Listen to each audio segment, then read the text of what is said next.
single day, I'm gonna make something great. That's my way. Every single day, I'm gonna make something great. That's my way.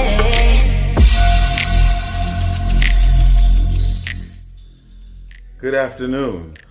This is attorney Irvin Daphnis with you with another episode of 100 Days of Real Motivation. This one's entitled New Slaves. New Slaves. I mean, before we get into it deeply, I want to just briefly help people understand, what am I doing here, right?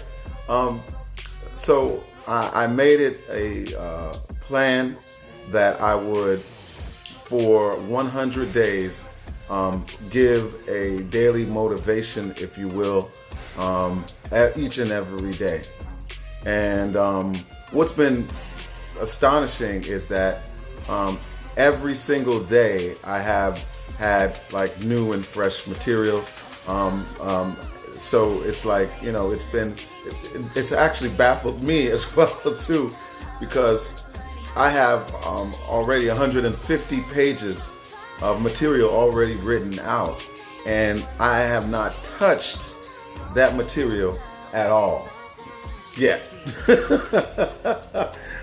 I'm not going to sit here and promise myself or promise anyone that, hey, I may not dip into, the treasure trove of topics that I already have ready, because I had written my book almost 7 years ago. I know. I didn't know anything. All right, now I'm getting better, and it is my plan. It is our plan to have an ebook out.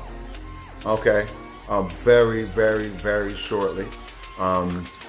Just going into the navigations of everything, simply to just have it cover, layout, and design. So it's coming to you, I promise.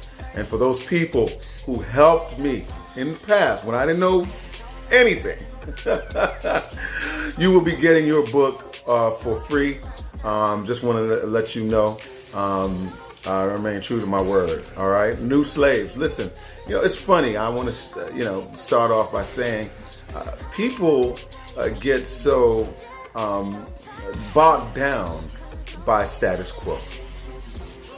People, it's almost as if we are placed in a position where we are pacified with passivity, right?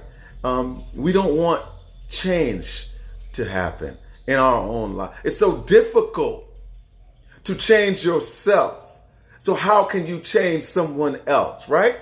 It's as if we are more revolutionary to changing than, against change than we are for change.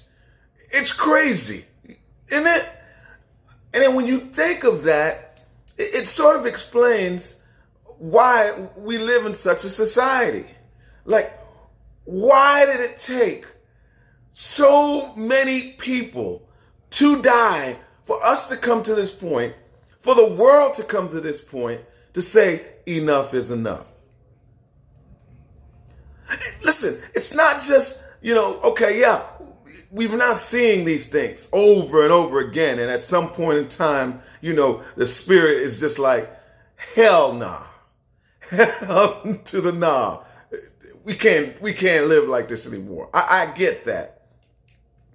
But did you ever stop and think about how many incidents were not on camera? Did you ever stop and think about that? Did you ever stop and think about, some of these things weren't murders, or some of these things weren't police brutality. Some of these things were framings. Did you ever sat and thought about that? You ever sat and thought about that? It's like, where are all of the Ku Klux Klan members now, right? The president was so quick, this past week to label a group, a domestic terrorist group, the leftist liberal group, so-called, and was quick to name them terrorists. I've never heard him say anything about the Ku Klux Klan. As a matter of fact, the individuals that were speaking of "we will not be replaced" and speaking bad about the Jewish people and blacks, he said they're very nice. They're very, very nice people. That's what he said. It's almost as if we're living in this close encounters twilight zone of an experience. It's crazy. But didn't I say the topic is called New Slaves? You see, I recognized quite some time ago. As a matter of fact, it was back in college. I remember us saying we never wanted to work for anybody. We wanted to have our own businesses. We wanted to be entrepreneurs. Not really understanding that our world is set up quite a different way. But yet, the reality is, just like those slaves who escaped back in the day, you could do a Harriet Tubman. We are in a new form of slavery today, is what I'm trying to tell you. And,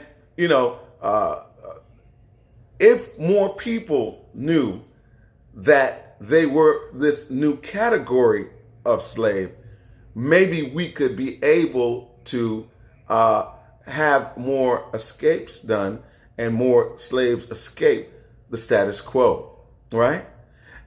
In this new matrix that we have, there's certain things that define who you are. And, keeping up with the Joneses is one big thing that causes, slavery. Economics, slavery.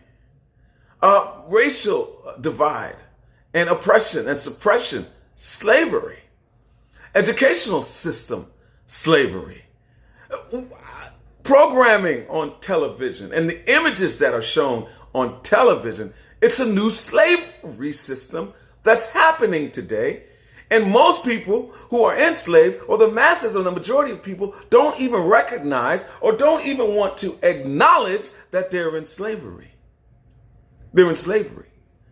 So this new dawning of an awakening for me is beautiful. It's amazing. It's superfluous. It's sublime that we are now going through this new revelation, right? This new realization, right? That we can no longer be acclimated and be in a situation where we are consistently berated.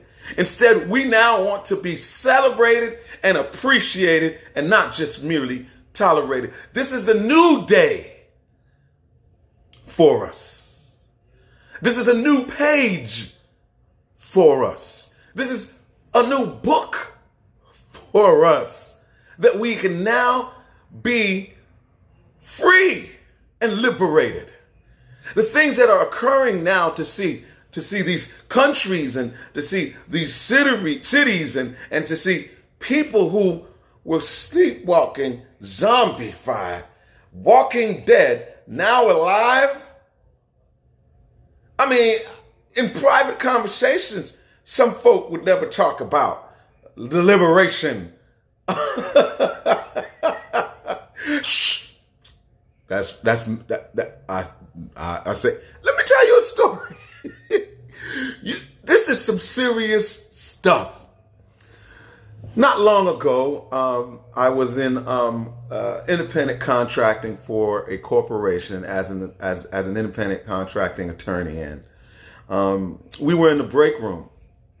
And it so happened at this point in time that, there were about 2 or 3 of my friends, black male friends, were there. And, 2 or 3 other black males meandered in. Now, it must have been some kind of shocker because really honestly, there are not a lot of African American attorneys, period, much less working at the same place. So it's always a good thing when that happens. But lo and behold, when some of them actually realized that it was 4 or 5 or 6 attorneys. Now, listen to my story, please. Attorneys are thinking this way. When they realized it was like more than 3, they felt it's a conspiracy. They they hurriedly left the room like a light was turned on and the roaches was leaving. That's how and I stood there just like, now I was the last one to leave the room. I was the last one. I'm like, what the hell is going on? Are these guys serious? Like, they seriously are afraid of just simply congregating because we're black? Like, that is the sickness that some folk have. That is a sickness. It's sad to even really talk about it. But that's the reality. New slaves. We're slave to being suppressed and not even wanting to talk about it. For fear of retaliation in some way, form, or shape. Scared to wear your hair the way you want to wear your hair. For years. I've had an afro before COVID. You want to talk about it? I've had an afro before COVID. Okay? It's not just about COVID. Okay? The roots of my resistance run deep. Okay? I've been resisting since I was a teenager. I can remember we being in Cutler Ridge Junior High and there being a McDuffie riots. And I can remember all of us wanting to go to junior high school, wanting to go and peacefully protest. Listen, on that note, there's a lot of children going through this trauma now. Understand, our grief didn't start just yesterday. Our grief started, many of us, when we were born. I say when we were -1. Because it's a cyclical effect. And in order to break the cycle, you have to recognize that there is a problem. So the trauma and people who are addicted to drama, it's a result of this grief. It's a result of post-traumatic stress disorder that goes unchecked, that has not been diagnosed, that has been suppressed, that has been oppressed. Some of us need to get some mental health awareness check. Some of us need some mental health awareness therapy. It doesn't mean that you're crazy. In fact, it means that you're human. It means that you are human, that you talk to someone about these issues. I've been dealing with these type of issues for some time now and trying to educate our community about mental health and how racism is a part and parcel of that mental health checklist. New slaves. I think that, this is easily a 2-3 part series. This is episode 22. Thank you for joining us. Please subscribe to IrvMotivates YouTube channel. Also, share. Sharing is caring. That's key. It's key. Sharing. Please just share this video or the many other videos we have there. If it touches you, think about how many other hundreds of people it will also help and touch them too. Finally, as we always say, do not be acclimated in a situation where you are consistently berated. Rather, seek places and spaces and positions where you will be celebrated, appreciated, not just tolerated. This is IrvMotivates, the IrvMotivates Show, episode number 22. 22 of 100 Days of Real Motivation. God bless you. God bless your family. God bless America, and God bless this whole world. Good afternoon.